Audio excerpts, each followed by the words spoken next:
G'day guys, Sean here, way out there. Interesting to see that my old mate Daro's making videos again. I don't know why, but for some reason he entered my head this morning and I thought, yeah, I wonder what's going on with him, because normally I see when he brings a video out because I'm subscribed to him, and he hasn't been doing that for a long time. So he has just recently, in fact yesterday, he brought out a video. Now in the video he rants on at first about a video he made back in July last year, 2020, and how many views it got one day, then how many views it got the next day, and the next day I think, and how many people liked it, thumbs up it, and how many people thumbs down it. And I think that was the whole purpose for him bringing up this video in his video. It was just a little bit of self-indulgence, if you ask me. Like, you know, Daro, I got this many views and this many, but he did confront the thumbs up and thumbs down situation that he's got there, and he did try to justify it by explaining why there's so many more thumbs downs than thumbs ups, and that's because of the subject matter and the fact that everyone watching him hates him.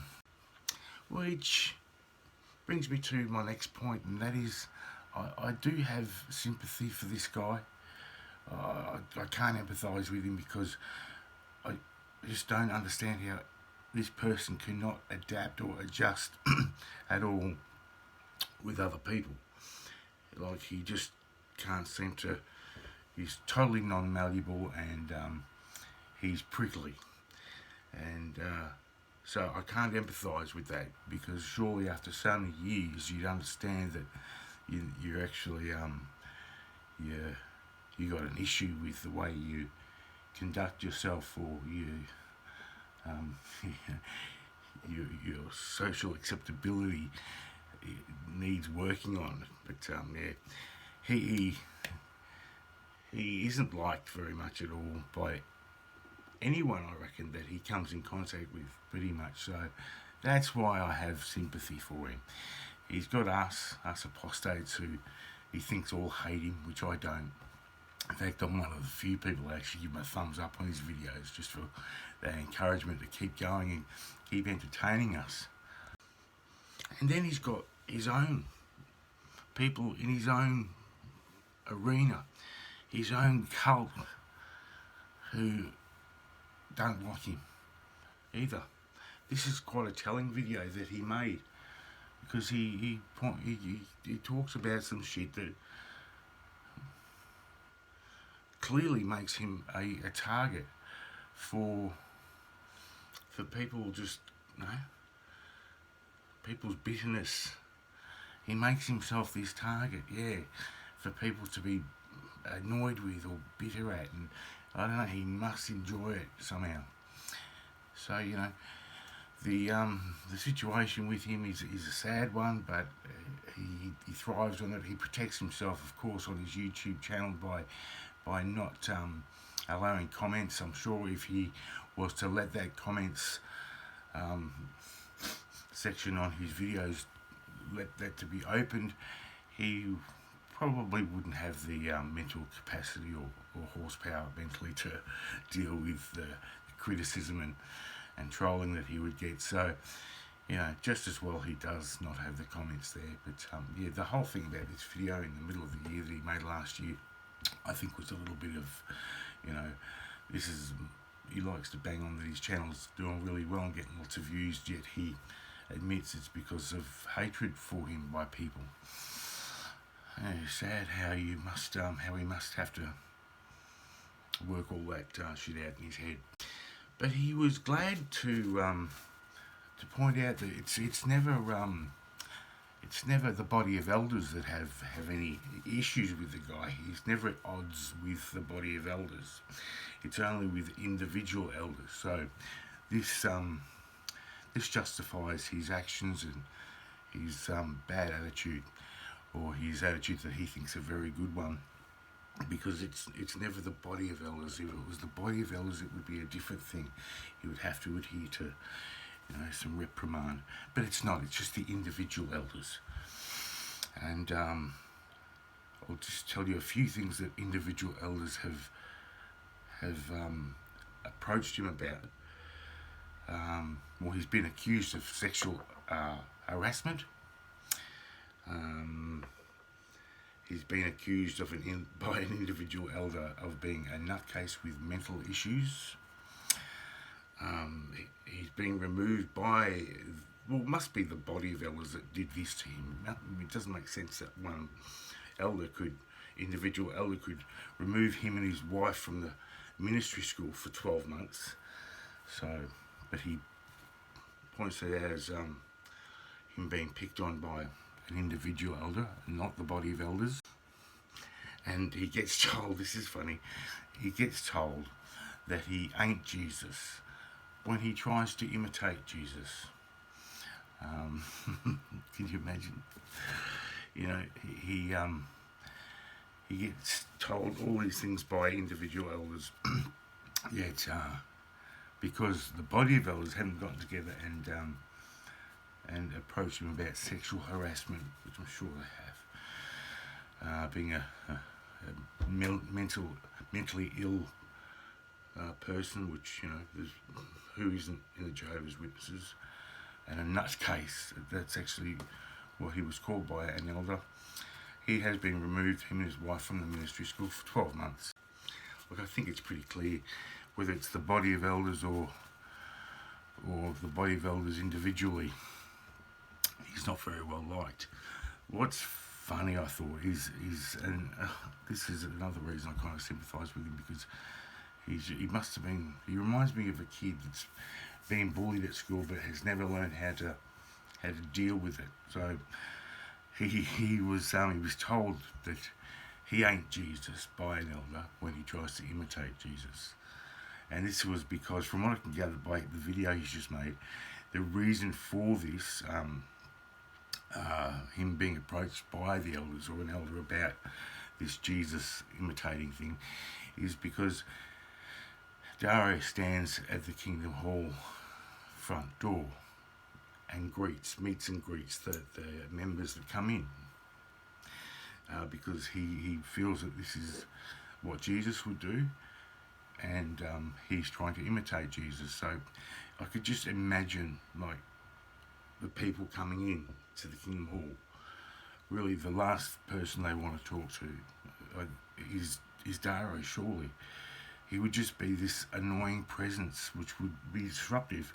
So I'm sure that's one of the reasons that he was approached by the elders about his Christ-like attitude. I could just imagine him doing that as well, and just pissing people off with little snide remarks or little things that he wants them to walk away and think about later.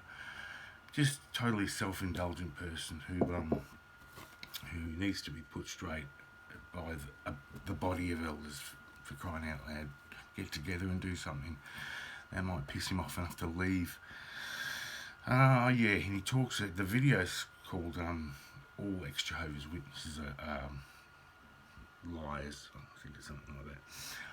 The reason he gives for this, that all ex-Jehovah's Witnesses are liars, is because when a non-baptised Jehovah's Witness wants to become dedicated and committed to the organisation, Jehovah's organisation, they will go through a number of questions, which are called the baptism questions, to prepare them for baptism, which is the ultimate commitment. And in the number of questions that you're asked, you were asked, will you now commit completely to, I don't know, he talks to the actual questions in the video, but they're questions like that, like vows kind of thing, a commitment, ritual, that's what it is.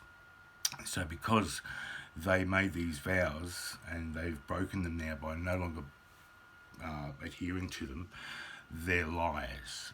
That's his whole reason for calling them liars, because they did that. Like, he was married, I'm sure he had marriage vows that he's now broken because he's no longer married. It's just a ridiculous it's a ridiculous analogy to use for somebody being a liar. For instance, if I was playing for a basketball team and my contract was for 5 years, and I signed that contract and was totally loyal to my club, but after 2 years I got a better offer from another club, and I broke the contract and moved over to the other club. I'm not considered a liar for doing that. That's just what happens. It's just so to use that as his reason for us all being liars as exjw witnesses is ridiculous. It's just, he's lame. But he's back, so hopefully we can get a bit of a laugh out of him, and just keep your eye on his gaffes. So here it is anyway, the video in short. If you want to see the full video, I'll leave a link in the description for those weirdos that would like to see it. Now this, bear in mind, is exactly how he starts off his video. You know, his stuff about, hi, I'm Daro Wildberg and don't work for the governing body, and work for Jesus and Jehovah. And then says, it's really remarkable, and I want to show you some screenshots here, and then goes into this thing about this video. It just really doesn't make any sense. So another reason as to why I think it's just a little bit of gloating on his behalf. But anyway, this is it. Time, and it's not approved by any local body of elders, which are considered under shepherds. No, you see, I don't work for them. I work for Jesus Christ, who works for Jehovah God. You know, it's really remarkable. I wanted to go through the screenshots here and show you. Here you can see it was 374. This is about July 3rd, I think. This is about 2 or 3 days after I made the video. You can see here with 374 views, 7 likes, 21 dislikes. Now, of course, the dislikes are always going to be more than the views, than the likes, because this is an apostate community on YouTube. And you can see here by the next screenshot, it became 665 views, 8 likes, 50 dislikes. Wow! And then it became 711 views, 8 likes, and 51 dislikes. So I decided to do a follow-up. All ex-Jehovah's Witnesses are liars. All of them. Every single one of them. Now, my last video was entitled, All Ex-Jehovah's Witnesses Are Liars, and Their Stories Are Fake News. Here's the proof. This video has severely hit that apostate nerve. Some of you apostates are furious. Now, let's take a look again at those 2 vows these apostate liars swore to in front of many witnesses. First question they were asked: on the basis of the sacrifice of Jesus Christ, have you repented of your sins and dedicated yourself to Jehovah to do his will? To which all you apostates answered loudly, yes. You remember. And the second question, which is what we're going to focus on today, do you understand that your baptism, that your dedication in baptism identify you as one of Jehovah's Witnesses in association with God's Spirit-directed organization? Again, to which you answered yes. Now that question has been changed. Yeah, see, that question has been changed to, do you understand that your dedication in baptism identify you as one of Jehovah's Witnesses in association with Jehovah's organization? My beef is with certain elders, individual elders. I had them tell me I ain't Jesus when I tried to imitate Jesus and greet people at the door to the Kingdom Hall. When I asked the elder, where would Jesus be if Jesus were here today, brother? You ain't Jesus, is what he told me. 2,000 years, Jehovah's been telling us to imitate Jesus. When I do imitate him, I get questioned by an elder, several elders. But individual elders, not the body. Never the body of elders. I had a few individual elders at the branch falsely accuse me of causing division within the Kingdom Hall. I had individual elders try to lord it over me. I had one special pioneer elder call me a nutcase with mental health issues, and he claimed that the branch agreed with him. I had individual elders accuse me of sexual harassment. In spite of all that and more, the body of elders has never reproved me or disciplined me because I am protected by the Holy Spirit.